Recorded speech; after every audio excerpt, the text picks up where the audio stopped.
you're one of the people, when I look at music, I feel like you're one of the necessary components.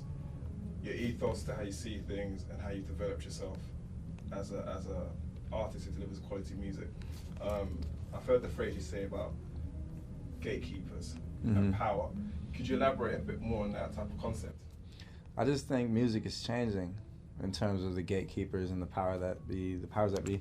And I feel like it's in a more democratic time. It's like the power is in the musicians' hands and in the fans' hands. I mean, they choose, you know, what matters, what's relevant, what sells, what, you know. It's not so much like the old powers, the old gatekeepers who could just shove something down your throat. It's like, you know, you see less and less superstars and more organically grown, you know, artists like myself who are just, you know, just doing something a little different, you know what I mean, bending genres and don't necessarily fit within this like format or walls of, you know, whatever, just kind of doing their own thing and finding an audience and growing it organically and just making it happen. Do you feel then that somewhat the power structure then moves elsewhere, so the gatekeepers become almost a new hybrid model, like it now becomes the blogs, like the faders, the noisy device, the world stars, the breakfast clubs, they then take a bit of the power. Yeah, I mean the power definitely shifts, but the world's always going to need tastemakers, you know, and it's always going to need gatekeepers of some sense, and people still, you know, trust voices and stamps of approval, you know, from those voices they trust or whatever. You know, so like you said, the faders, the breakfast clubs, you know, complex.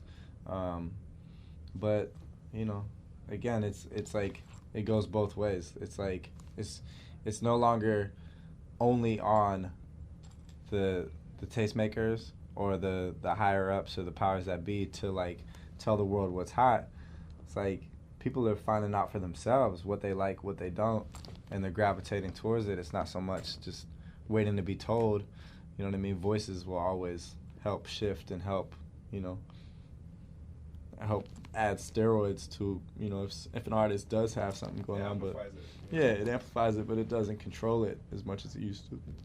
So growing up and making music, what kind of impact did you see as hip-hop culture having on you growing up? I mean, I grew up within hip-hop culture, you know. That's what I was immersed in, like, as a youth. Like, that's what I was surrounded by. So naturally, that's, you know, what I gravitated towards, you know what I mean? If I grew up somewhere else, maybe I would have wanted to play guitar or, like, you know, sing folk songs or something. But that was just naturally what I gravitated to because that was what I was surrounded by. That was my world. I don't know. I was into music. You know, some kids were into basketball. I wasn't very good. So, you know, music was like, I wasn't just like a kid who just, you know, I don't know, played video games or just sat on a computer all day doing nothing. Just, I mean, I was like a driven kid, you know what I mean? So music became like my, like, passion, my vehicle for, you know what I mean, what I was, you know, driven to do. And naturally it was what I was surrounded by.